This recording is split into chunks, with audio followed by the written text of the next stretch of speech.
Buenas noches. Buenas noches tengan todos ustedes. A nombre de la mesa directiva de la Sociedad Médica del Hospital Ángeles Metropolitano del bienio 26-27, les damos la más cordial bienvenida en esta nuestra sesión académica. No voy a tomar mucho tiempo, solo quiero dar algunos avisos parroquiales.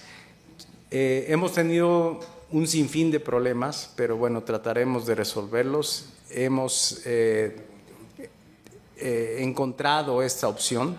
Necesito que todos, y bueno, agradezco a los que se conectan vía streaming también, y va para todos.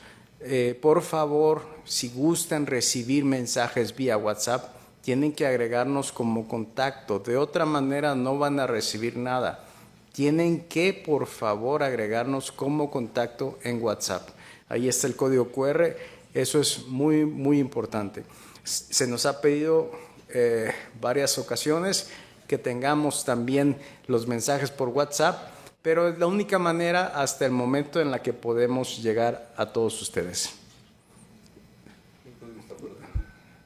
Está el código afuera para los que lo alcancen a tomar, si no, bueno, más tarde. Y insistir que vía Instagram también las historias, los videos, los mensajes también transcurren por estas nuevas redes que nos tienen hoy embobados a veces a las 2, 3 de la mañana cuando no tenemos nada que hacer. Bueno, pues también síganos por Instagram. Mañana es nuestra comida de la amistad, en la cual los socios que se registraron están cordialmente invitados y los médicos residentes y de pregrado también, siempre y cuando estén de guardia y sobre todo que se hayan también registrado. ¿Sale? Bueno, tenemos en proximidad nuestra sesión cultural con el tema de El Poeta del Pueblo. Creo que va a estar muy interesante. Tenemos más adelante la sesión del hospital en donde estamos todos cordialmente invitados. El Día de las Madres ya está casi lleno. Estamos teniendo un pedido extra de lugares porque ya rebasamos el cupo y estamos teniendo nuevas opciones para que podamos brindarle a las doctoras y esposas de los médicos este festejo. Pues nada, yo creo que aquí me quedo. Bueno, viene la plática, la plática de trombosis hemorragia en el paciente hospitalizado por el doctor José Eugenio Vázquez Meraz, que es muy, muy interesante.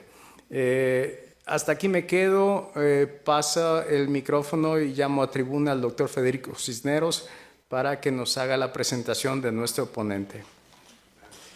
Gracias. Gracias, Jorge. Muy, muy buenas noches a todos ustedes. Es un gusto estar viéndolos a ustedes acá para la presentación del doctor Fajardo.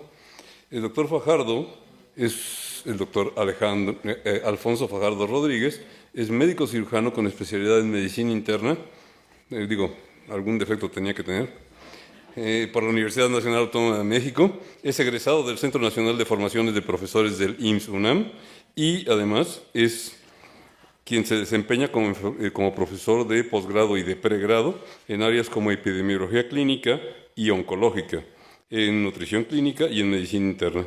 Cuenta con una formación en gestión de sistemas de calidad de salud y ha ocupado diversos cargos institucionales en el ámbito académico y asistencial.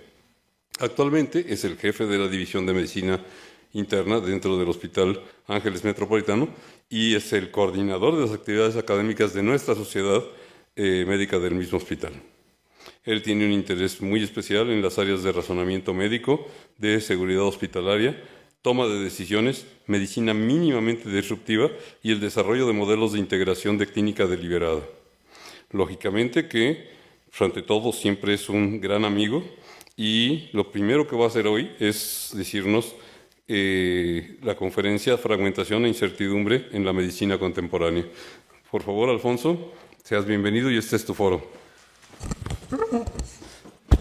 Muy buenas noches. Gracias por estar aquí. En esta ocasión voy a tomarme una libertad y quizá un poco de experimentar un poco sobre la forma de exponer la presentación, que va a ser en una condición basada en una lectura más que en una proporcionarles los conceptos oralmente, como va saliendo la presentación, porque es una presentación que tiene ideas muy puntuales que no quisiera que pasaran por alto, y a veces no es tan bueno confiar en nuestra memoria. Así que voy a intentar hacer esta presentación de esta forma de lectura, la cual no acostumbro en realidad, pero creo que la importancia de la presentación lo amerita. Como bien lo menciona el doctor Cisneros, estamos en una institucionalidad en donde en nuestro hospital podríamos considerar que tenemos un triángulo con 3 puntas, que es propiamente lo que es la institución, lo que es el sistema corporativo, con toda su maquinaria, podríamos decir, establecida a lo largo de todo nuestro país, y cada hospital con sus propias particularidades. Creo que esa sería una de las puntas del triángulo.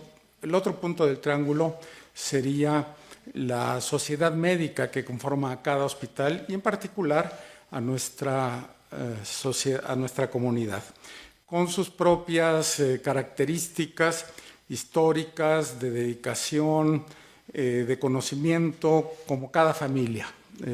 Creo que cada hospital tiene su propia comunidad, su propia familia. Si bien podemos desempeñarnos en diferentes áreas, con el paso del tiempo se va decantando el personal y vamos tomando, al menos es mi caso, vamos tomando un lugar donde pertenecemos.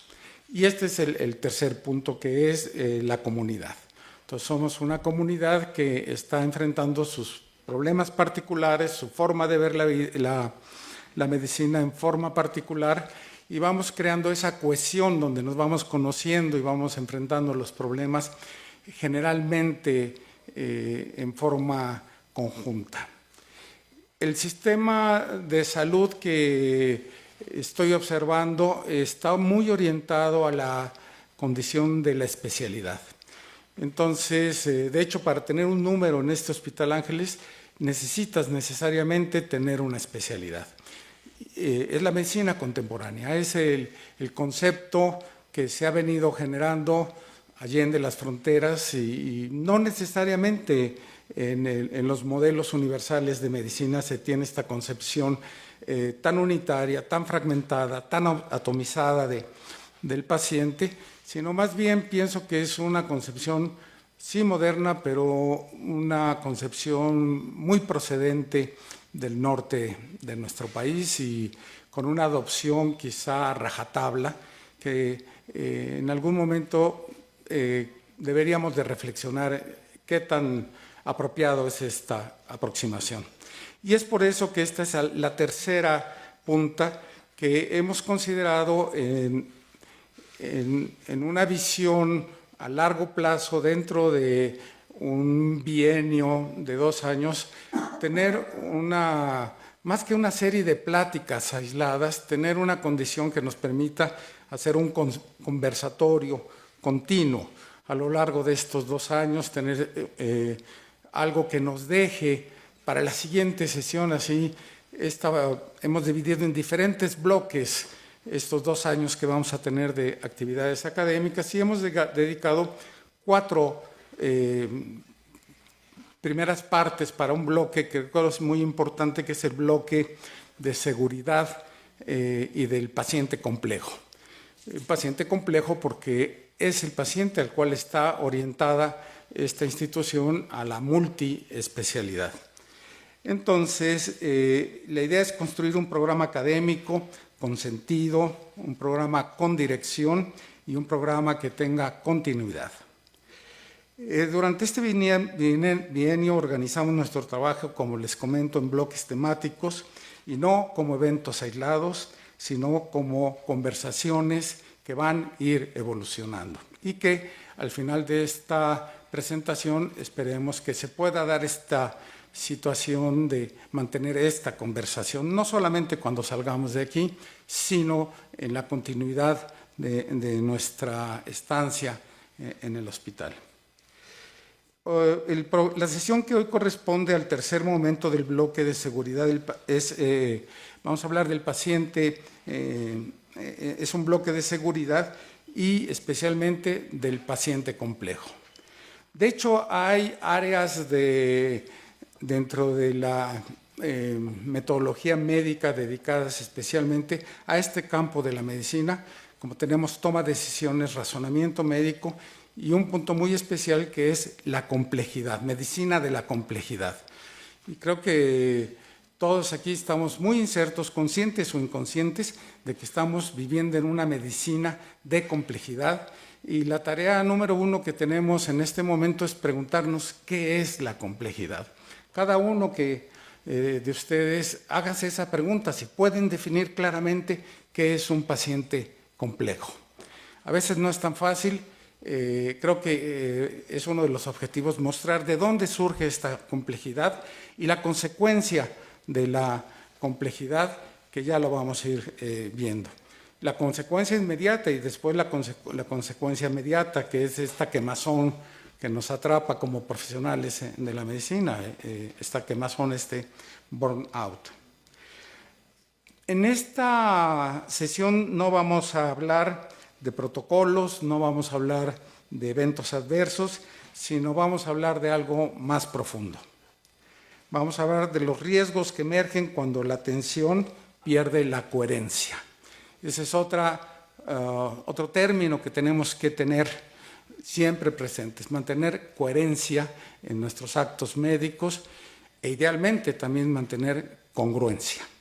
Pero en este momento nos vamos a dedicar a observar lo que ocurre cuando se está perdiendo la coherencia. Y es ahí donde aparece un problema que rara vez nombramos de frente, que es la fragmentación. Y su consecuencia inevitable, que es la incertidumbre. La medicina contemporánea, no cabe duda, es una medicina extraordinaria, es una medicina que ha abierto cajas de Pandora, es una medicina que también ha perdido mucho de su sentido humano en pos de la tecnología, en pos del robot, en pos de la molécula. Y es extraordinaria, pero también esto ha hecho que sea profundamente fragmentada. Y en este escenario, el paciente complejo no solamente es muy difícil de tratar, aquí viene un meollo de esta presentación, es muy difícil tratar a un paciente complejo, pero es muy fácil desarticularlo. Y es lo que una de las conductas que consciente e inconscientemente vamos tomando. En este sentido, lo que hoy quiero hacer es una propuesta, es un modelo que quiero presentarles y que se puede tomar, es un modelo que por supuesto, si lo quisiéramos llevar a un grupo de aplicación, tendríamos que hacer, porque es la idea, hacer todo el modelaje, hacer los modelos estadísticos, y creo que esto sí se puede llevar a un modelo que pueda ser aplicable estadísticamente dentro de cualquier hospital. Entonces quiero proponer una forma distinta de mirar el problema de la fragmentación, que es cómo integrar al paciente complejo dentro de un sistema que entiende estructuralmente a fragmentarlo. Esa es, veámoslo muy claro, llega el paciente y entra por sistema a la fragmentación. Y quizá el problema aquí entre nosotros no es la falta de conocimiento. Tenemos personal altísimamente capacitado, pero es la falta de integración. Les quiero mostrar como un ejemplo nada más. Esto no ocurre solamente en nuestro país, este es un modelo tomado de la clínica británica, en donde vamos a ver cómo la transformación de la medicina y cómo ha cambiado todo el perfil clínico que estamos observando. Esta es una gráfica en donde vamos a observar en las líneas horizontales los grupos de edad y en las barras verticales vamos a observar el porcentaje de enfermedades que va teniendo cada grupo de pacientes. Y vamos a observar también que existen una etapificación, una subclasificación de este grupo de pacientes de acuerdo a los grupos, los británicos le llaman socioeconómicos, quizá no es tan socioeconómicos, sino más bien sería económicos, ¿no? Es un poco peligroso asociar la economía con lo social, aunque ciertamente tiene cierta relación. Entonces vamos a ver que en la gráfica, en la línea de rojo, observamos los grupos más privilegiados y en el grupo que está por debajo, el grupo de negro, los grupos más deprivados. Y lo que podemos observar claramente es que cuando vamos avanzando en los grupos de edad, hay un momento más o menos entre los 30 a los 44 años, que es cuando empiezan a aparecer, desafortunadamente esto lo estamos observando, este estudio se hizo en el 2012 y estamos observando hoy cosas que no se observaban en cuanto a la presentación de diferentes edades y una determinación de un nuevo concepto que ya no es la morbilidad, esta es la multimorbilidad. Y de aquí yo les pregunto, pues, ¿en qué grupo me voy a colocar? Me coloco en el 27, bueno, pero ¿me coloco por edad o me coloco por el número de comorbilidades? Y si yo quisiera definir una comorbilidad, pues tendría que apelar a una definición de salud que de todos conocemos. Entonces, si los pregunto aquí, a nosotros nos preguntamos, pues, ¿cuántas comorbilidades tengo? Pues realmente soy un hombre muy sano. Pero si me voy a la definición de salud de la Organización Mundial de la Salud, que dice que no solamente es la ausencia de enfermedad, de bienestar, sino es el bienestar mental, social, y agreguemos el espiritual, ¿no? Entonces, pues todos tenemos problemas económicos, tenemos problemas familiares, tenemos problemas políticos, tenemos problemas existenciales que a pesar de tanta profundidad de conocimiento, somos incapaces de contestar las cuestiones básicas, filosóficas, de dónde somos, a qué venimos y qué estoy haciendo aquí. Y pues ¿cuántos tienen una caries, no? Sabiendo que la caries puede darte una endocarditis bacteriana, y cuántos no tienen alguna molestia ortopédica, y así podríamos ir viendo qué tan sanos somos. Cuando estamos clasificando estos, estamos hablando de enfermedades graves, enfermedades muchas veces silenciosas, pero enfermedades que van a causar no tanto la mortalidad, sino la morbilidad, ¿no? Y esto implica una reducción importante en tu calidad de vida. Entonces, lo que nos está mostrando es que, y es una gráfica que no es lineal, es decir, conforme van pasando los años, no se van agregando más porcentajes, sino conforme van pasando los años, sube exponencialmente, como podemos ver en esta gráfica. Pero además podemos ver claramente que no todos los individuos envejecemos igual. Dicen que hay carros viejos y que hay carros antiguos, que hay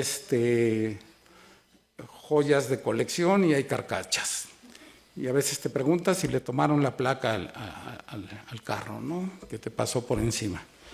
Entonces, no hay ese envejecimiento igual en toda la población, a la misma edad. Es decir, hay personas que tienen más carga de la enfermedad, la viven diferente, y esto tiene actualmente también las implicaciones económicas que implica la comorbilidad. Estas implicaciones que literalmente no existe ya un presupuesto para que tú puedas estar cargando todas estas enfermedades crónicas y prefieres mejor morir que seguir cargando con toda esta carga. Entonces, lo que estamos viendo es una multimorbilidad, pero ya no como enfermedades aisladas que están presentándose, sino como un sistema. Y además, cada enfermedad está interactuando con otra enfermedad y ya se está dando una enfermedad estructural. Y no debemos dejar de ver este aspecto tan importante que es la desigualdad social persistente y que se viene profundizando cada vez más.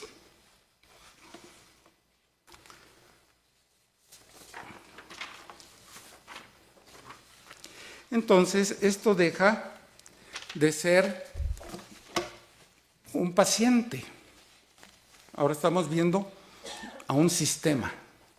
Es un sistema multimórbido.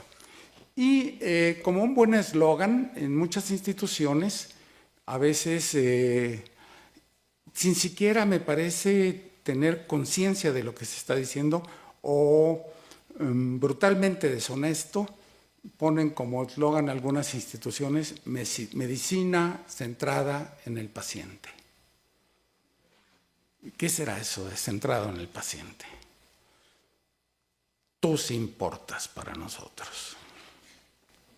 Y así vamos con toda esa serie de eslogans, no solamente en el campo de la medicina, lo cual es crucial, sino en otros campos.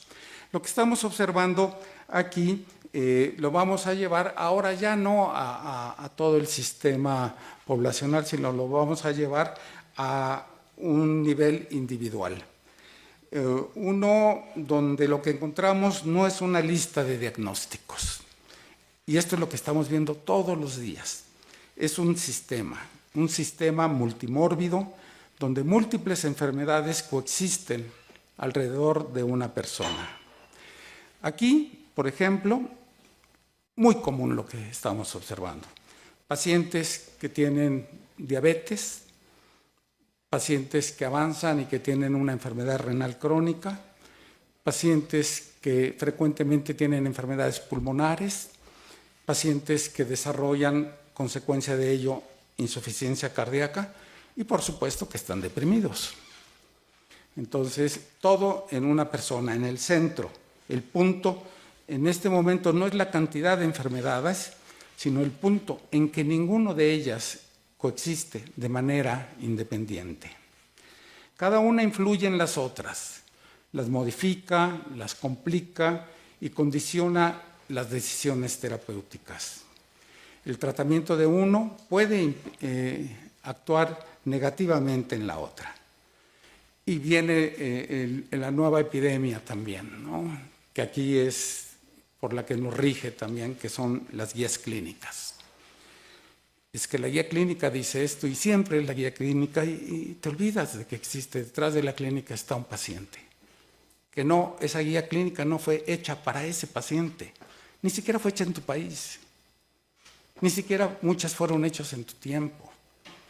Entonces, están diseñadas para enfermedades individuales y todas estas enfermedades empiezan a superponerse y no solamente se superponen las enfermedades, también se superponen las guías clínicas y encuentras que una guía choca con la otra guía clínica y tú qué dices, ¿qué hago? Pues me voy a la inteligencia artificial a ver si me puede hacer algo, ¿no?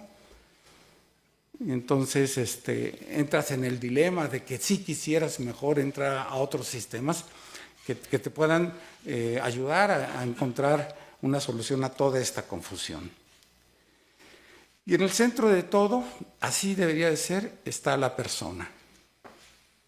Y no olvidemos que detrás de cada diagnóstico, esto es muy importante, detrás de cada diagnóstico hay una persona.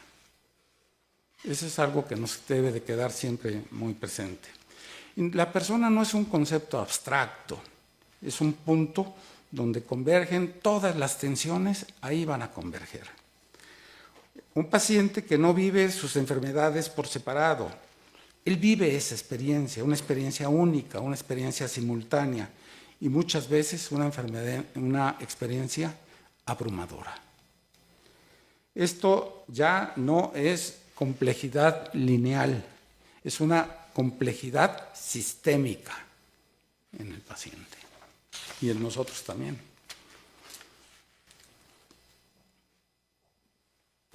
El paciente no es una suma de enfermedades, es un sistema. Está atravesado por intervenciones. Cada una de estas condiciones que hemos nombrado, este es un mapa conceptual de cómo se va creciendo y crézcanlo hasta la magnitud de complejidad que ustedes quieren. Aquí estamos muy simples todavía, pero vamos a ver cómo estamos trabajando con sistemas. Cada una de estas condiciones activa decisiones terapéuticas, medicamentos, estrategias que todos van a entrar en el mismo espacio clínico. Metformina, insulina, inhibidores de la enzima convertidora de angiotensina, diuréticos, betabloqueadores. ¿Y cuántos promedio de medicamentos tenemos? 6, 7, 8 medicamentos. Es algo muy común. Ojalá en algún momento tengamos oportunidad de hablar de un poco de esta tendencia que se llama la medicina mínimamente disruptiva. Tendencias actuales como ya no es la prescripción. Cuando llega el paciente con toda su lista dice, sí, ¿ahora qué hago? ¿Agrego más? Porque si no le agrego más el paciente se va a sentir frustrado. No puede salir del consultorio sin una receta. Entonces, la tarea ahora no es prescribir, la tarea es de prescribir. Analicemos nuestros expedientes, analicemos los pacientes que estamos viendo todos los días, por cuánto tiempo se quedan los medicamentos y siguen y no nos damos cuenta. ¿Para qué le sigues dando el omeprazol a este paciente? ¿Para qué le estás dando un analgésico intravenoso cuando tiene la vía oral? Etcétera, etcétera. Y estos son actos de ya en automático que estamos observando. Son interacciones entre enfermedades, pero también interacciones entre tratamientos. El manejo de la insuficiencia cardíaca impacta la función del riñón. El tratamiento de la EPOC puede modificar la estabilidad cardiovascular. El control glucémico se vuelve más complejo en un contexto de enfermedad sistémica. Y a esto se suma la depresión, la adherencia, la percepción de enfermedad y también algo que a veces no consideramos que es la capacidad de sostener el tratamiento. Ya no solamente es el dinero, ya es, como les decía, es una condición abrumadora que va tomando al enfermo. Y aquí ya no estamos ante una coexistencia, sino estamos frente a todas las interacciones. Interacciones dinámicas, cambiantes y muchas veces impredecibles. Aquí cada decisión cuenta, tiene consecuencias en múltiples niveles. Y donde el riesgo no está en cada enfermedad por separado. Considerémoslo cuando estamos viendo a nuestros pacientes y cada uno de los especialistas, estamos tomando nuestro pedacito de paciente. Aquí ya las consecuencias que tengamos, que hagamos nosotros van a tener una repercusión en el trabajo del otro también y en el trabajo del paciente. Y frente a esta complejidad, ¿cuál ha sido la respuesta del sistema? Abiertamente. Así se habla. Fragmentación. No integrar, fragmentar. Porque en estos sistemas la fragmentación no es un accidente. Si no nos hemos dado cuenta, es a donde nos están llevando. Es la forma en que hemos organizado nuestra atención. Un abordaje centrado en enfermedades individuales, en órganos, en especialidades, donde cada problema se analiza por separado, se trata por separado y se sigue por separado. Cada especialista optimiza su parte, cada guía clínica responde a su enfermedad y cada intervención busca resolver un componente específico. ¿Y el paciente? El paciente no vive en partes. El paciente vive en la intersección de todas estas condiciones. Y es ahí, en este momento, donde la fragmentación se vuelve muy peligrosa, porque realmente lo que no se integra se contradice. Lo que no se comunica se duplica. Y lo que no se coordina se vuelve un riesgo. Y aquí vamos a ver que esto no es mera abstracción. Vamos a ver las consecuencias clínicas de la fragmentación y vamos a ver aspectos simples.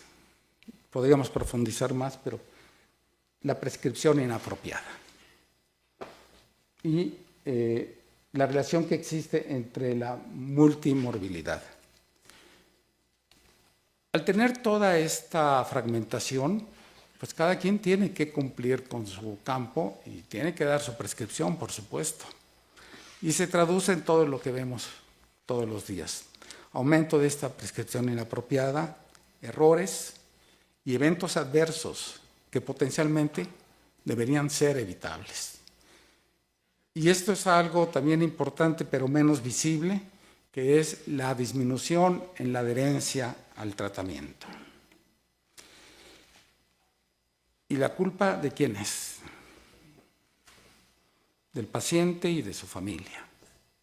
Porque no se adhieren, por eso no tienen buenos resultados en su tratamiento.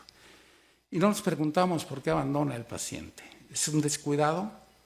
¿Es un paciente que no tiene carácter? ¿Es un paciente demente? Y empezamos a ver cuáles son las causas. ¿Es ignorante? No lo hace porque no logra imponer la complejidad que le estamos imponiendo a estos pacientes, a nuestros propios pacientes. Entonces aquí vamos incrementando porque el problema ya no va a ser solamente la enfermedad, no es ni siquiera la multimorbilidad. El problema es cómo estamos respondiendo nosotros como profesionales, nosotros como los responsables, entrecomillado, responsables porque así lo queremos tomar también, porque también no queremos asumir que somos un tándem entre el paciente y nosotros, sino queremos tener nuestro papel de médicos, siempre. El teléfono rojo lo tenemos conectado con el Señor y recibimos instrucciones precisas. Entonces, el problema es nosotros cómo estamos generando estas condiciones, cómo estamos respondiendo a la multimorbilidad. Y a veces no nos damos cuenta y enfrentar estos problemas nos genera mucha ansiedad, nos genera mucha tensión, nos genera abandonar el barco y frecuentemente pues, involucrar a otros, no porque lo necesitemos, sino para que se involucren en la demanda también. Estamos haciendo este tipo de medicina que dice tremendamente, ¿no? Una medicina más defensiva. Entonces, vamos a ver el caso de Alejandro García.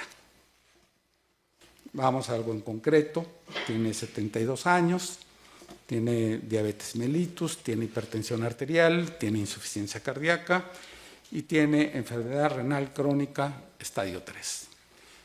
El común de los pacientes que vean pasar por la puerta de entrada es la fotografía que estoy hablando. No es excepcional, es muy frecuente ver estos perfiles. Y que lo que tiene, pues tiene metformina, tiene insulina de acción rápida, tiene enalapril, atenolol, furosemida, lo básico. Y cada uno de estos tratamientos, indicado correctamente, responde a una lógica de esta enfermedad. Pero cuando lo analizamos en su conjunto, empiezan a aparecer tensiones. El control de la glucemia favorece los episodios de descompensación y queremos tenerlos en la rayita los pacientes. Te vienes con 100 de glucosa, tienes que estarlo. Mi campo es que yo te tenga bien en tu glucosa, pero esto me va a descompensar otras áreas. Manejo la insuficiencia cardíaca, que a mí me importa mi corazoncito. Afortunadamente ahora ya son, ¿cómo se llaman ahora? Se llaman cardiólogos, luego cardiólogo de la aurícula derecha, cardiólogo de la izquierda, luego se fueron al del alambre, le quitaron la chamba al cirujano que hacía la cirugía cardiovascular, ahora son hemodinamistas y son electrofisiólogos, y ahora hay el cardionefrólogo. O sea, ya se ve, y vamos a tener ya y así vamos, ¿no? Con la alta y la alta y la alta, y nunca terminamos de estudiar. Porque no te basta ser médico general, ¿no? Realmente no podrías funcionar como médico. Te vas a la especialidad y luego a la sub y nunca acabas en la... Y entonces vamos haciendo descompensaciones de los otros sistemas, impacta la función renal y todos estos ejes terapéuticos de ajustes van a desajustar los ejes, desestabilizan los otros ejes. Y entonces aparece otro problema, que no es que no sepamos hacer qué es lo que tenemos que hacer, es que no podemos hacerlo todo. Y no podemos hacerlo al mismo tiempo sin generar un conflicto. Por eso quería leer esto también, porque cada una de estas situaciones son vivencias que vamos teniendo todos los días. Y así, al final, lo que tenemos un descontrol simultáneo de la insuficiencia cardíaca, de la glucemia y de la falla renal, a pesar de estar en nuestras narices. 3 grandes especialistas.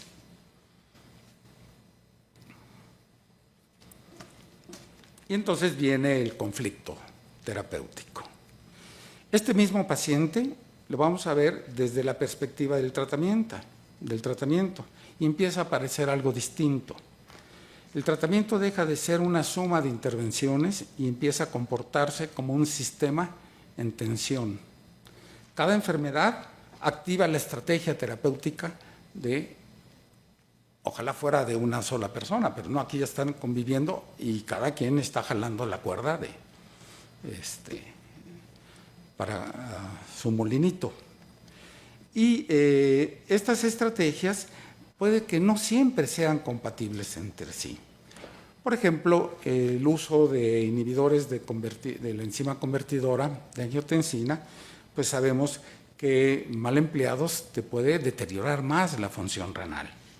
Los diuréticos generan alteraciones electrolíticas y comprometen la función renal. La insulina aumenta el riesgo de hipoglucemia en el contexto de enfermedad renal crónica. Y los beta bloqueadores pueden enmascarar estos síntomas, dificultando su detección. Entonces, lo que en el escenario sería un evento aislado sería lo correcto. Pero en conjunto empiezan a generar este conflicto. Aquí un momento clave. El tratamiento deja de sumar. 2 más 2 no son 4. Empieza a competir. Competimos por objetivos, por prioridades y por la estabilidad del paciente. Y desde mi punto de vista, está químicamente puro el paciente, pero está agonizando. Pero ya lo llevé a la pureza euglucémica. Y en ese punto, la toma de decisiones deja de ser lineal y aquí ya no se trata de seguir las guías, porque aquí ya no hay guías. Está todo desbarujado. Que me den la guía de la complejidad, ¿no? Sino se trata de elegir entre riesgos. Y aquí entra el otro aspecto. Cuando empezamos a entrar a competir y a ver riesgos, empieza la incertidumbre. Bueno, yo soy internista y como tal, pues hago honor a mis maestros que conocí y maestros que físicamente no conocí, pero que me han dejado mucha enseñanza y que voy siguiendo su ejemplo y voy siguiendo su vida. Y creo que uno de los grandes sabios que ha existido no solamente para la medicina interna, sino para toda la fundación de la medicina fue William Osler. De hecho, William Osler tiene un mamotreto de frases célebres.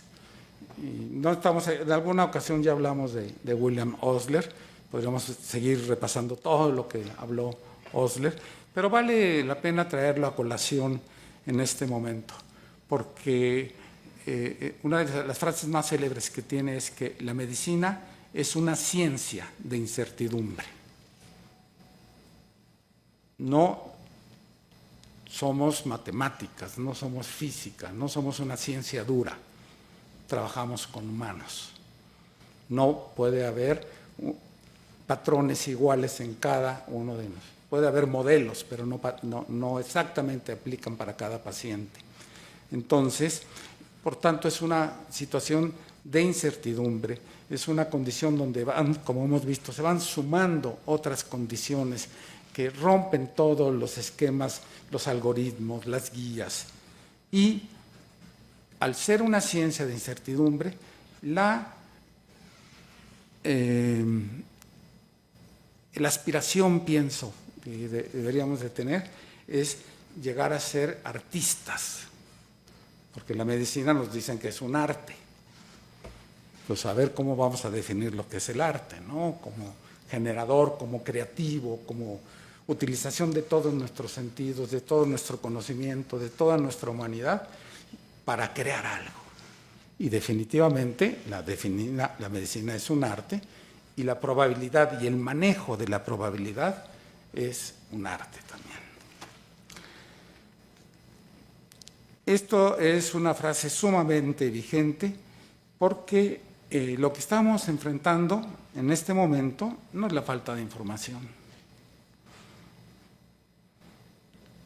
Chicos, ¿ustedes saben qué es el Index Medicus? ¿Esos 4 que están ahí? ¿O los 5? No, pero no les soplen. ¿Saben qué es el Index Medicus?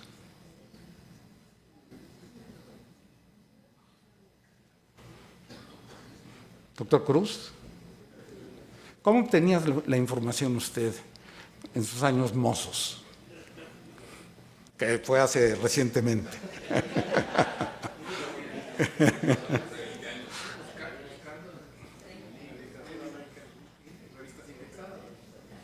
Sí, pero te dejaban una tarea, o sea, buscar la información. ¿Dónde? ¿Qué se me ocurre? ¿Cómo lo busco? Pues estaban esos librotes. Y luego, después de estar media hora, estar buscando el término que fuera adecuado, encontrabas, ibas al Cardex, que eran esos archivos horizontales, y veías, sí existe la revista. Ah, bueno, y después de 2 horas, bajabas con el bibliotecario, tenías que ser su cuate porque nada más te admitían 3 fichas, y después de eso, te decía, fíjese que de las 3 ninguna existe. Y entonces, y después ya vino el CD y vino otros sistemas. Hoy, el problema es que tengamos información. No, todo. Le pico y me meto a los bancos, al que quieras. Es más, no necesito ya ni la información, el razonamiento también lo tengo aquí. Y cómo actuar y bueno, hasta enamorarme de mi teléfono y tener pláticas porno con él si quisiera. No. El problema no es falta de información. Este no es el mundo de los macheteros, no es el mundo del que se las sabe todas. Por eso estoy leyendo. Sino es la capacidad que tengamos de tomar decisiones en escenarios donde no hay certeza. Todos los días lo vivimos. Y si la incertidumbre es inherente a la medicina, entonces la pregunta ya no es cómo eliminarla, no la vamos a eliminar a la incertidumbre, es cómo la vamos a enfrentar. cómo la vamos a sostener, porque cada vez que eliminamos una incertidumbre nos brinca otra, y al final, ¿cómo vamos a disfrutarla? También. ¿Qué es la incertidumbre clínica? Podemos entender 3 dimensiones de la incertidumbre clínica. Lo primero es la incertidumbre diagnóstica. Muchas veces en estos pacientes complejos, ahora sí que la neta, no sé qué tiene. Y acuñamos síndromes específicos de la Universidad de Ecatepec, ¿no? El síndrome de Cepalach. Entonces, ve tú a saber qué tiene este paciente. ¿Por qué y entonces las enfermedades no se presentan nunca en forma pura? Se superponen, se modifican, se ocultan entre sí. Los pacientes no leen los libros, son ignorantes de la medicina. ¿Cómo quieren que se llegue al diagnóstico? Se me la cambian la jugada. Eso no puede ser, porque aquí decía que tenía que ser rufutatá, rufutatá. Y no leyó el libro el paciente y tiene la estenosis mitral. El segundo aspecto es la incertidumbre terapéutica, en la cual no siempre sabemos cuál es la mejor decisión. Cada intervención tiene sus beneficios, pero también tiene sus riesgos. Y en muchos casos no existe una opción claramente superior. Y aquí es ese punto donde nosotros tenemos que parar la oreja del colega, aprender a escuchar de ellos también, ¿no? Comunicarnos, que ese es parte del modelo que les quiero presentar. Ante esta incertidumbre, ante estos riesgos, siempre es conveniente tomar la opinión y escuchar a nuestros colegas. Y al final, algo que si no me hacen caso ahorita pueden tener serios problemas cuando venga la demanda de los abogados, porque en tu nota no pusiste una palabra que un buen auditor, cuando yo audito un expediente, pues voy checando la estructura, la forma de pensamiento, la alineación, el tipo, si usa los diferentes formatos que mentalmente tenemos, pero al final hay una palabra que siempre busco y que a veces es repetición y repetición: pronóstico. Estoy no exento de complicaciones. Al final siempre pone, en todas las notas, procedimiento no exento de complicaciones, no exento de complicaciones. Y ahora ya se volteó. Le mando a paciente a hacer una endoscopia y dicen, yo no me paro, pero ni loco ahí, ya me dijeron toda la lista de lo que me puede pasar y que me voy a morir. Porque tenemos que hacer esa condición. Entonces, porque tenemos que establecer el pronóstico. ¿Qué es el pronóstico? ¿En qué terminamos? Reservado, vamos a 72 horas en terapia intensiva. Es muy difícil establecer con certidumbre, con mediana certidumbre, un pronóstico. Porque el curso clínico, además, no es predecible, ¿no? Entran por una cosa, salen por otra situación. Entonces, la integración clínica, la incertidumbre clínica, no es un vacío de conocimiento, sino es la expresión propia de la complejidad que no siempre podemos reducir. Y esto es fundamental entenderlo, porque cambia la forma en que pensamos y también, no solamente en la que pensamos, sino en la que decidimos. El problema, visto así, no es la enfermedad. El problema es la forma en la que la estamos mirando. Después de todo lo que hemos hablado a partir de esta presentación, la multimorbilidad, ya no es la morbilidad, es la multimorbilidad, la interacción, la fragmentación, el conflicto terapéutico, la incertidumbre, quizá tenemos que aceptar algo más profundo todavía, que el problema no es la enfermedad, es la forma en que la estamos mirando.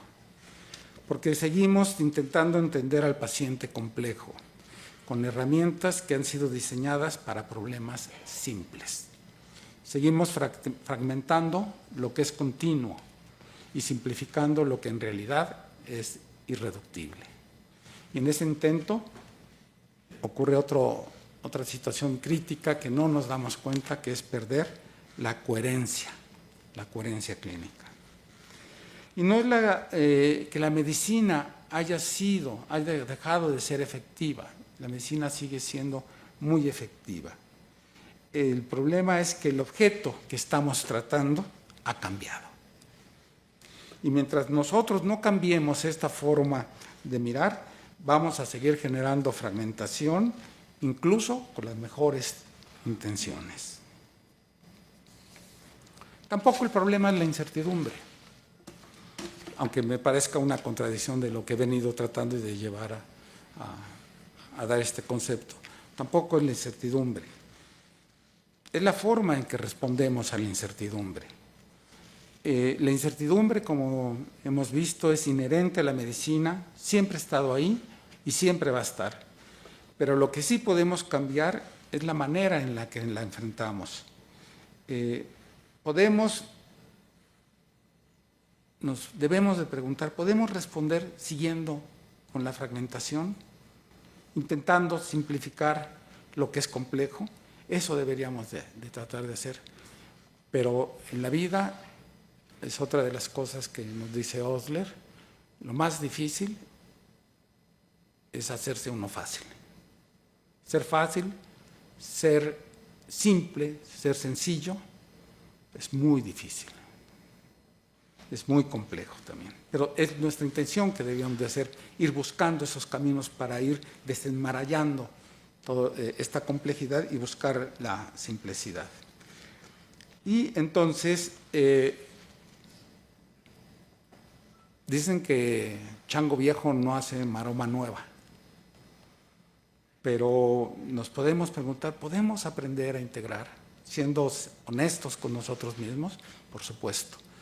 Es una situación que nosotros tenemos que tener aquí, que somos falibles, que tenemos que seguir aprendiendo y que la medicina cada día dices, no es posible, ¿cuándo voy a dejar de estudiar? ¿Cuándo voy a dejar de aprender? Es algo impactante y cada vez más y más y más, ¿no?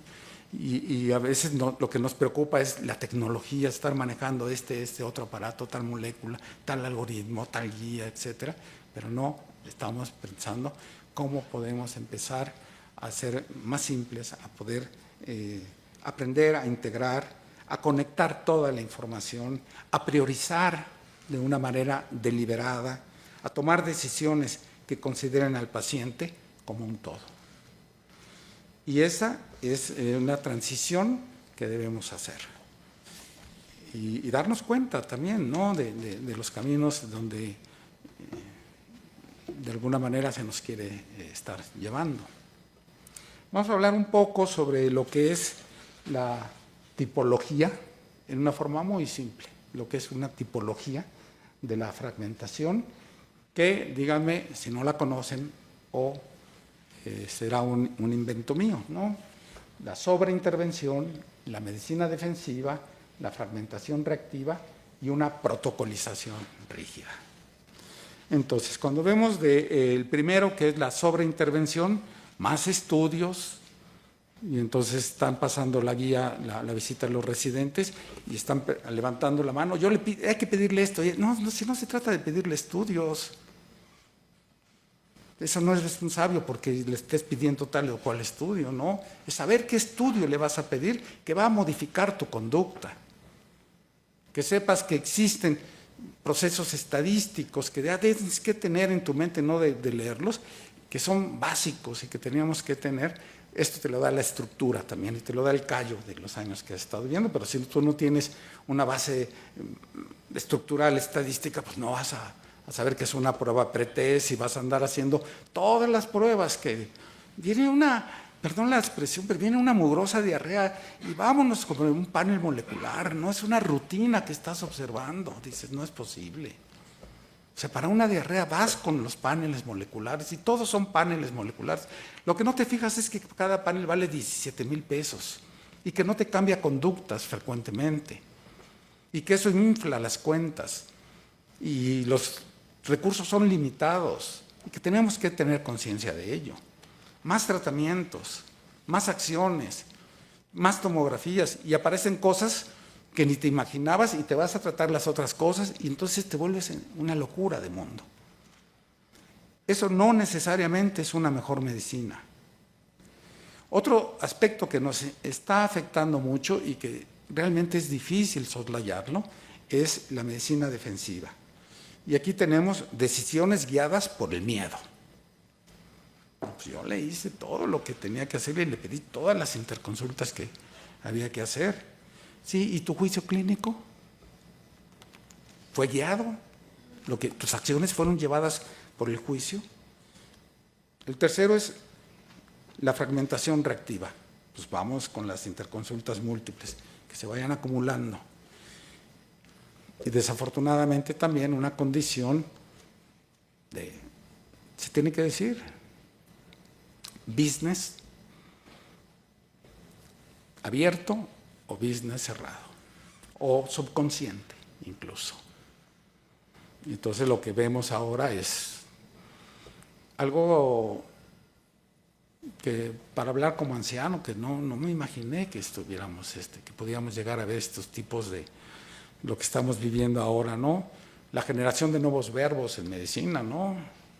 Pues hay que urgenciarlo. ¿Y eso qué es? Pues, ven conmigo, te voy a enseñar. Bien, y el cuarto es toda la protocolización rígida, muy propia también y que está bien en ciertos momentos, protocolizar mucho, pero tienes que seguir avanzando, ya crear tus propios juicios. No todos son guías clínicas, no todos son guías terapéuticas, no hay nadie que se pueda centrar y fijar solamente en un protocolo, ¿no? Y estas guías debemos decir que pues sí consideran la enfermedad, pero no consideran al paciente en lo individual. Y todos estos patrones parecen correctos, todos los hemos aplicado, pero de forma individual. Cuando lo aplicamos todo en conjunto, profundizan aún más la fragmentación. Y muchas veces no lo reconocemos como parte del problema, sino al contrario, pensamos que es parte de la solución. Y así tenemos la consecuencia final. Un paciente fragmentado, un paciente con múltiples diagnósticos, pero sin integración, con tratamientos que en lugar de complementarse, compiten entre sí, con decisiones tomadas en forma aislada, sin una visión global, y en el centro de todo, un paciente que nadie está viendo en forma completa. No porque no haya conocimiento, no porque no haya intención, sino porque el sistema no está diseñado para integrar. Y ese es un verdadero problema. Seguimos con Osler. Esta sí no la conocemos todos, ¿no? Quizá está de más explicarla, pero sí vale la pena traerla a colación. Chicos, no hay enfermedades, hay enfermos. Esto lo dijo Osler hace más de un siglo con una claridad, a mí me parece extraordinaria. Y quizá el desafío de la medicina contemporánea no es saber más, sino volver a ver mejor. Integrar es volver a ver a un paciente en su forma completa. Y bueno, esto es algo que es una propuesta de trabajo, es una propuesta que incluso puede implícitamente es compartida y puede ser llevada a otros niveles, que es la generación de modelos para abordaje de pacientes complejos.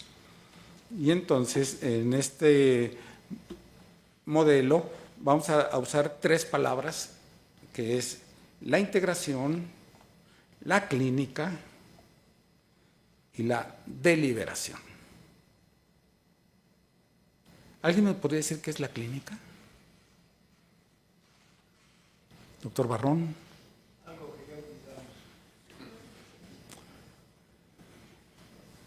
Y que, bueno, usted vivió épocas maravillosas y creo que la sigue viviendo, pero tiene toda esa experiencia, ¿no? De cómo se desarrolla como clínico usted. Eso es en el día con día.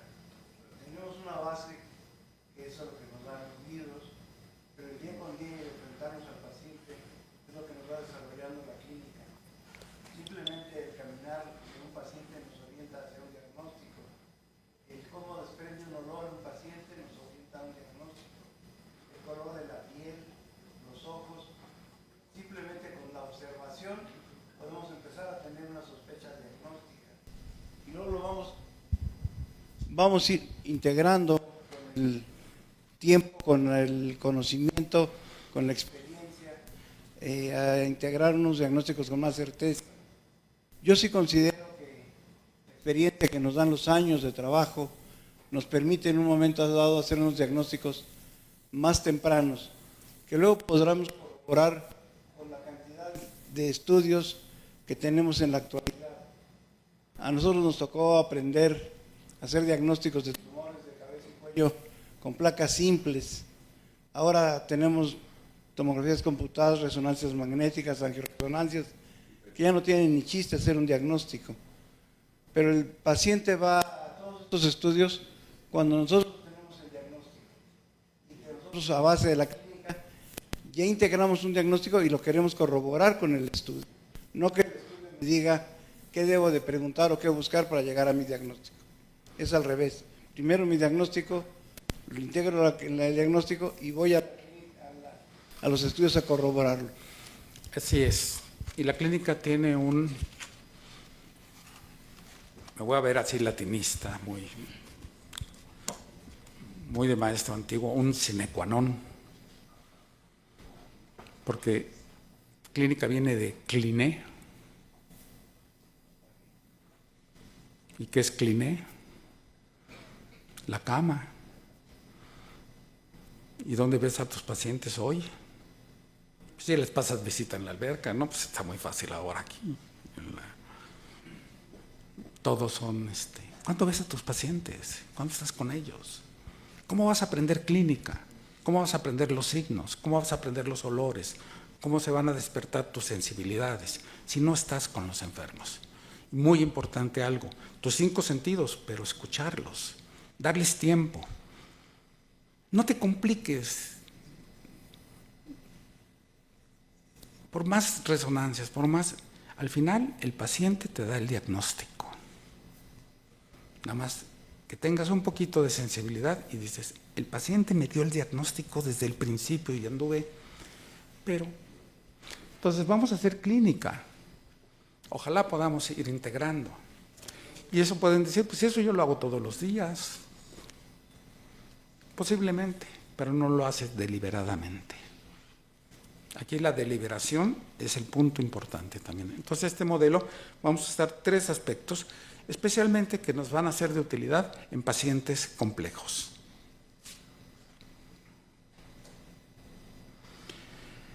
Necesitamos una forma distinta de responder, una forma de que no intente simplificar la complejidad, sino que intente integrarla. Y esto, pues sí, no es desdoro, pero sí yo le llamo la integración clínica deliberada. Es un modelo para el abordaje de pacientes complejos que parte de una idea fundamental, que el paciente no es la suma de enfermedades, sino es un sistema que debe ser comprendido como un todo. Es la integración deliberada, es un proceso consciente, ese es un punto muy importante, lo podemos hacer pero no conscientemente, es un punto consciente, con toda la intención de conectar información clínica dispersa, priorizar problemas, reconocer conflictos terapéuticos y tomar decisiones contextualizadas. No se trata de hacer más, se trata de decidir mejor. No se trata de aplicar todo, se trata de priorizar lo que realmente importa.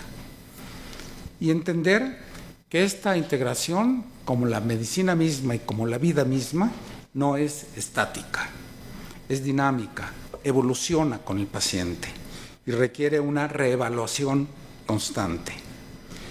La integración clínica deliberada, por supuesto que no va a eliminar la incertidumbre, pero nos va a permitir navegarla con coherencia. Esta es una conceptualización del modelo de la integración clínica deliberada, en donde si integramos todo esto, esta integración clínica deliberada puede entenderse como un sistema centrado en el paciente, no en un diagnóstico. En el centro, en el núcleo, está la persona y alrededor de ella 4 elementos que sostienen la integración. El primero, un enfoque global, una visión integral del paciente. Y la integración, pues es palabra compleja, pero tenemos que empezar por lo básico, integrarla. Integrar al paciente. A veces los pacientes vienen desintegrados. Tratar de darles cohesión a ellos mismos y de integrarlos dentro de nosotros. Ir y considerar al paciente más que como una enfermedad, como un grupo de enfermedades aisladas, va más allá de esto. En segundo punto, vamos a tener una priorización clínica. Si no, nos va a ganar el robot, nos va a ganar la inteligencia artificial. Tú no puedes alimentar la inteligencia, eso no lo puede hacer la inteligencia artificial. Tienes que buscar la clínica. Regresar a ese pasado que nos habla el doctor Barrón de sentirnos orgullosamente clínicos. Aunque haya pleito con los básicos y con los investigadores, aquí no hay tanto, en los otros hospitales sí había pleitos con los investigadores, porque les faltaba esto, la clínica. Integrémonos con la gente que no participa tanto, que son todos los auxiliares y que son tan necesarios para nosotros. Un radiólogo que no tenga clínica, ¿qué pasa, doctor? No coopera con nosotros. Yo tenía un profesor radiólogo que en el hospital de oncología se ponía una solicitud de la regazón más grande que se hacía cada mes, y entonces en una de estas, en un reporte de un radiólogo del doctor Landini, un especialista en tórax, le contesta al reporte. Viene como un energúmeno el clínico que le pidió, y le dije, te pedí una radiografía de tórax y mira con lo que me contestas. Y el reporte decía, soy radiólogo, no brujo. Pues no tengo clínica, le dice, dame la clínica, te doy o quieres que te dé lo que visualizo. Por eso se llama imagenología, ¿no? Imaginan mucho, ¿no? Préstenme sus ojos. Ya no dicen se observa y le están imaginando, ¿no? Pues sí. Entonces, interactuar con ellos. Un patólogo sin clínica, tampoco. Lo mismo que un cirujano que no tenga conocimientos de patología, pues, o de ciencias básicas moleculares, tampoco, ¿verdad? Entonces, es toda esta integración que debemos de tener. Identificar lo que es verdaderamente importante, porque siempre te sales por la tangente, ¿no? Ya das sus cocos y dices, vete por la carnita. Te vas a distraer mucho por todo lo que estás buscando en tus afanes de estar pide y pide estudios, ¿no? El tercero es la coordinación terapéutica que debe de existir, alinear tratamientos para que dejen de competir y empiecen a ser coherentes. Y el otro punto, importantísimo también, todos son importantes, pero a veces se nos olvida, es comunicación efectiva. Vamos a tener una sesión especial de comunicación efectiva dentro del bloque que estamos hablando, porque es una cuestión de seguridad también. Entonces, compartir la información clave entre profesionales, con el paciente y eso es importante. Y finalmente, cuando estos elementos se articulan, la atención deja de ser fragmentada y empieza a integrarse. Y entonces, pues ya no estamos tratando solamente enfermedades, sino empezamos a cuidar a los pacientes de una manera coherente. Estoy por terminar, solamente 2 ejemplos. Un ejemplo más donde pongo a consideración esto. Este es un caso clínico. Esta es una mujer que tiene 35 años, viene con ansiedad y con depresión y te consulta por una sensación persistente de desconexión. No sé quién soy, no sé qué estoy haciendo, me siento desconectada de la realidad. Refiere todos estos episodios de despersonalización y refiere claramente estos momentos donde ella se está desconectando de ella misma. No soy yo. Así te lo dicen los enfermos. Es que siento que no soy yo. Es que siento que estoy enfermo. Es que siento que tengo algo. Y así cuando los ves dices, parece que eres otra persona que se está observando desde lejos y estás describiéndote a ti misma. Esta es una condición de una disociación de la personalidad. Y viene la sensación de la irrealidad, como si el entorno no fuera completamente real. Y algo que es muy importante, los pacientes reconocen que son experiencias anormales, que ellos no son así, que están perdiendo el juicio de la realidad y piensan y sienten profundamente que no están integradas. Si abordamos este caso desde una lógica fragmentada, ¿qué vamos a hacer? Diagnósticos por separado, ansiedad, depresión, fenómenos disociativos. Y si no le doy más, si no soy psiquiatra, pues tienes fibromialgia. O vete al psiquiatra, ¿no? Y empezamos a tratar cada uno de manera independiente. No necesariamente todo esto explica lo que la paciente está viviendo.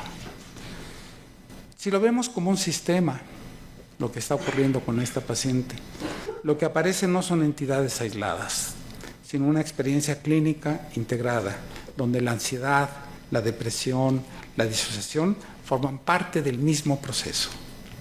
Entonces cambia la pregunta. Ya no es qué es lo que tiene esta paciente, es qué es lo que está pasando con ella como un sistema. ¿Qué está condicionando esta desconexión? ¿Qué factores la sostienen?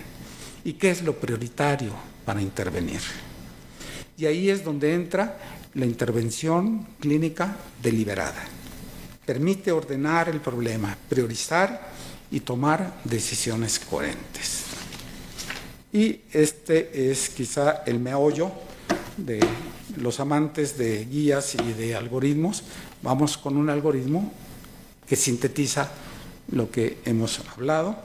Vamos a hacer la integración clínica deliberada a la práctica, que la vamos a poder estructurar de esta manera. Vamos a tener 4 bloques que vamos desarrollando. Cada uno lo podemos profundizar: enfoque global, priorización clínica, coordinación terapéutica y comunicación efectiva, que es el modelo que les había presentado anteriormente.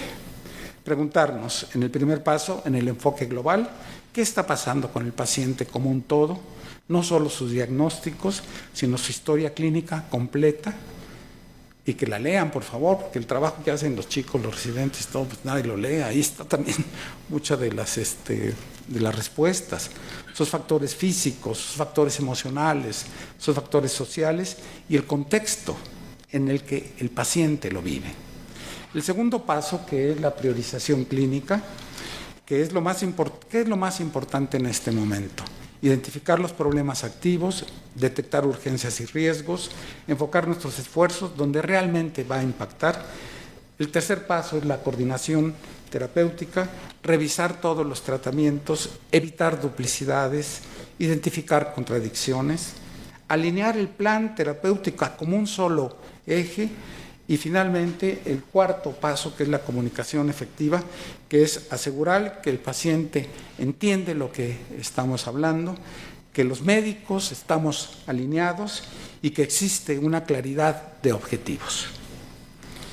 Cuando estos pasos se articulan, las decisiones dejan de ser fragmentadas y se vuelven coherentes. Y entonces, la atención deja de centrarse en enfermedades aisladas y se convierte en un cuidado, ahora sí, centrado en el paciente. Al final, integrar no es hacer más, es pensar mejor. Es pensar en el paciente como un sistema, priorizar con intención, reconocer los conflictos y decidir con coherencia. Porque de lo que sí podemos estar seguros es que la complejidad no va a desaparecer. Y si no la estamos enfrentando de esta manera, al contrario, y la complejidad nos va a envolver.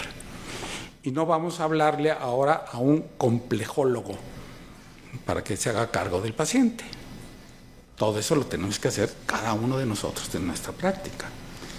Y aquí está el cambio, está la diferencia entre fragmentar e integrar. Una de las sensaciones más increíbles que tiene un médico es cuando logra integrar, cuando logra resolver la complejidad, cuando ves que todos tus esfuerzos se han traducido en un bienestar del paciente. Aunque las condiciones del paciente no puedan mejorar, siempre podemos hacer algo por ellos y saber que fuimos útiles para nuestros pacientes. Esta es una situación que es verdaderamente, todos hemos sentido esto, ¿no? Que es una sensación que se vive muchas veces en soledad, muchas veces no reconocida, pero que tú sabes que ese esfuerzo y además todo eso que hiciste que te hizo ser mejor como persona y te hizo ser mejor como médico, porque finalmente buscando resolver una de estas cuestiones básicas por las que que nos llamamos, dicen que nos llamamos Homo sapiens. ¿Y de dónde viene la sabiduría, no? De saber más algoritmos, más tomografías, más, en el caso de los médicos, ¿dónde está la sabiduría? Cuando no podemos respondernos las preguntas básicas porque elegimos medicina, porque elegimos esta forma de ser, porque elegimos esta forma de vivir, porque por eso somos diferentes, como lo es un abogado, un ingeniero. Es la forma que elegimos de responder estas preguntas. ¿De dónde soy? ¿Qué hago aquí? Y finalmente, estos momentos de fuerza, de desvelo, de conflicto que se viene dando, se va a resolver cuando vemos estos resultados. Todos lo hemos vivido, pero ojalá podamos vivirlos más frecuentemente. Yo quiero pedir una disculpa por el abuso del tiempo. No traigo reloj, pero probablemente sí me excedí un poco. Pero les quiero dar muchas gracias por su atención, por compartir este espacio de reflexión, que es la intención que tenemos en la generación de este bloque, que no sean estas pláticas aisladas, sino que sea una continuidad de generación de conocimiento, de reflexión. Y al final creo que todos nosotros, desde nuestra práctica diaria, tendremos la oportunidad de cambiar la forma en que vemos a nuestros pacientes y que ojalá nos sigamos viendo en los pasillos, en las salas, en las decisiones difíciles. Ojalá que sigamos viendo pacientes y ojalá que ya no veamos más fragmentos de pacientes y que al final consideremos que como les decía, en una de estas tres puntas de lo que estamos hablando como un sistema, existe una punta muy importante que es la comunidad. Entonces nosotros somos una comunidad que comparte literalmente la misma responsabilidad, la responsabilidad del paciente, y también compartimos el mismo propósito. Y en este sentido, pues muchas gracias por todo lo que todos los días hacemos, por todos nuestros pacientes, por esta comunidad. Pues muchísimas gracias.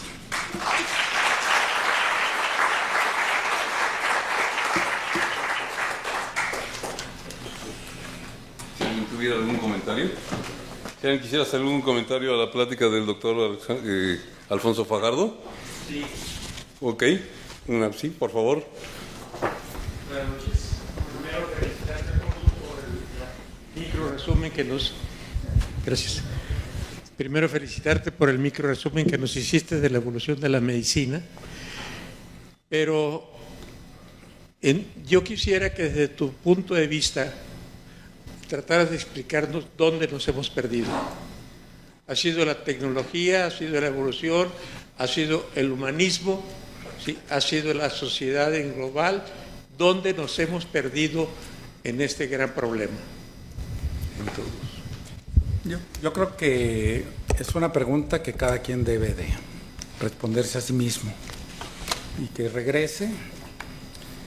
Por ejemplo, ¿por qué quise yo ser médico? Les voy a decir la neta. Una vez yo estudié en la Universidad Nacional, la Autónoma de México, y desde la prepa no sabía qué realmente iba a hacer.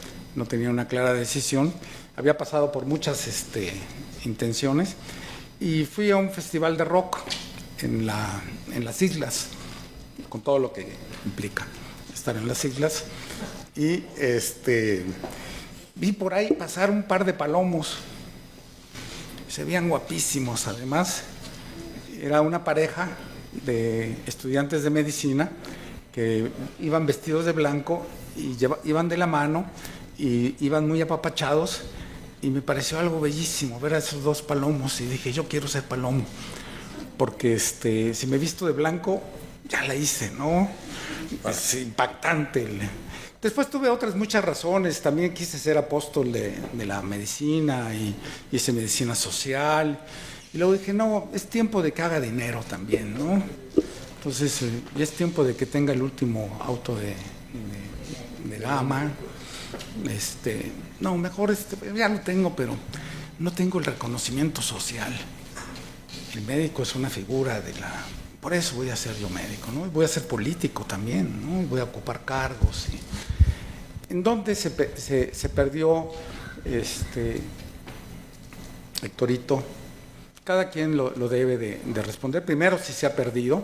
Primero, si seguimos siendo honestos. Primero, si hemos dejado de dar todo lo que somos, pero yo creo que no nos hemos perdido. A veces nos vamos de lado, pero la medicina la llevamos calada, ¿no? Yo la llevo calada igual que todos ustedes, ¿no?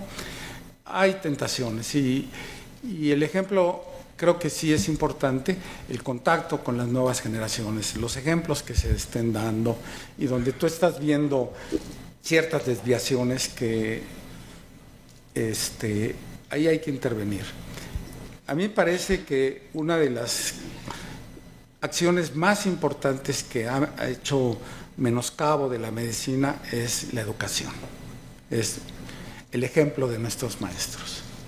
Yo como residente comía con mis maestros, trabajábamos de lunes a sábado, los sábados más bien era chorcha, era tomar café, nos invitaban a sus casas, jugábamos fútbol y eran jornadas inmensas de trabajo. No estoy para decírselo, pero quien lo vivió, esas jornadas inhumanas que tuvimos, pero siempre tuvimos esa guía, esos maestros, ¿no? Que hoy creo que es una responsabilidad nuestra también, en lo que podamos también darnos hacia ellos, ¿no? Generar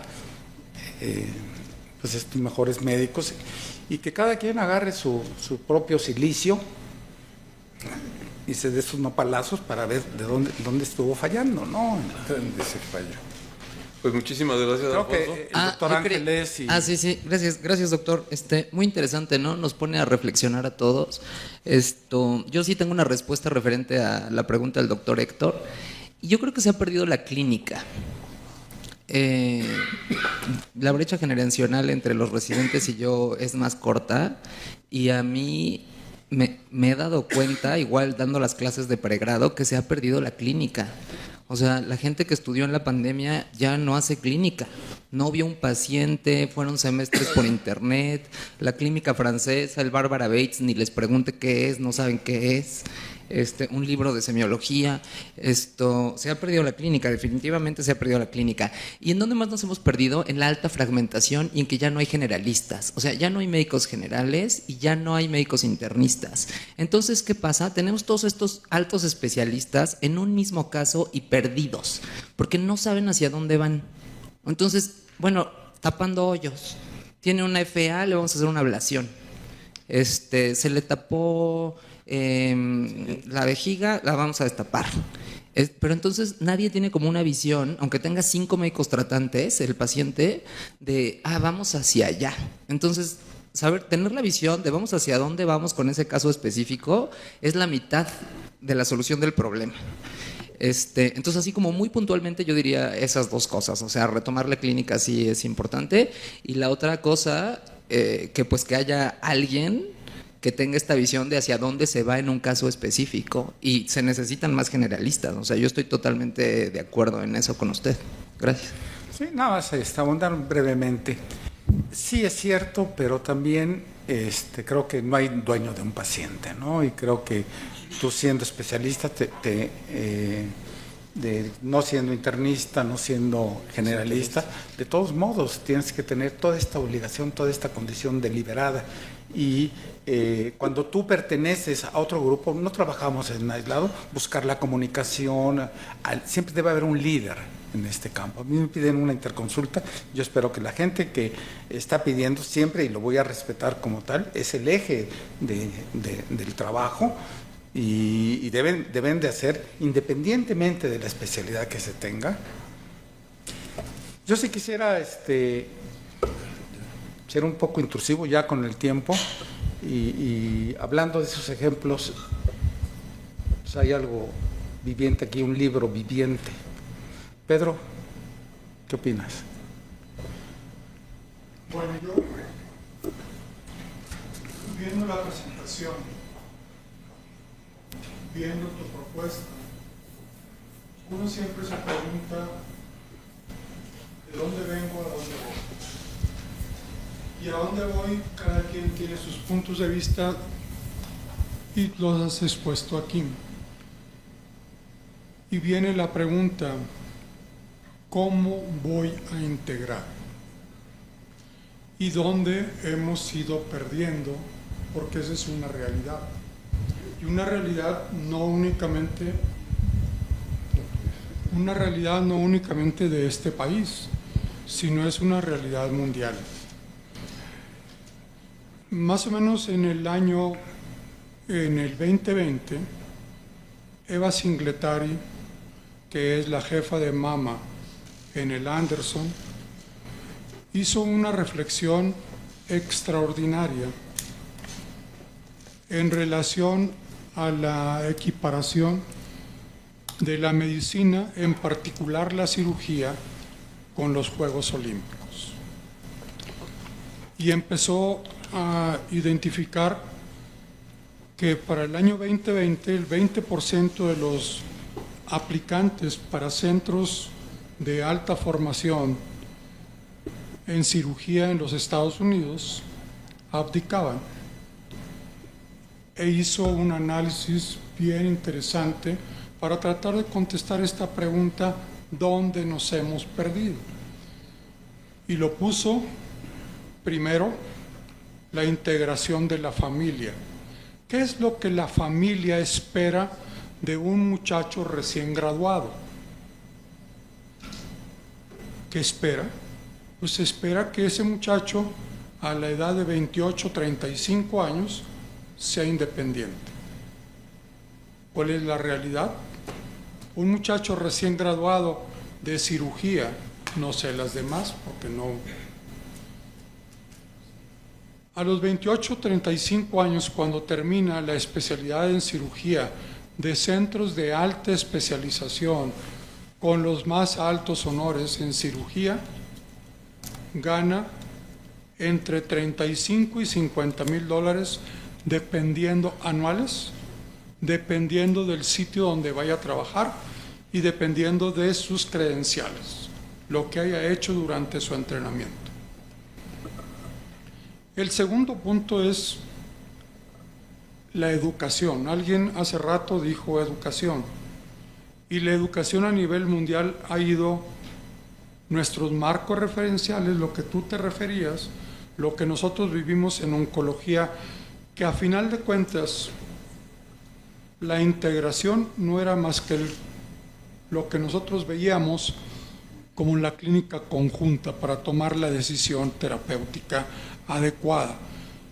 Y en ese tiempo en realidad no teníamos tantos estudios, pero los que hemos tenido la oportunidad de revisar los resultados entre 1990 y lo que obtenemos en el 2020, no hay mucha diferencia.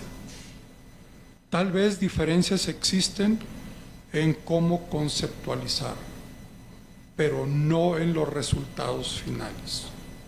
Y eso sí yo te lo puedo decir, porque yo revisé lo que habían hecho quienes fueron previos a mí en el servicio de tumores mixtos, y los resultados impactantes eran igualitos a los que nosotros ahora obteníamos con tomografías, con nuevos antibióticos, con terapia intensiva, porque antes, tú te acordarás, terapia intensiva en el hospital de oncología no existía. Con toda la tecnología que teníamos adecuada para el tiempo, nuestros resultados eran iguales. La clínica.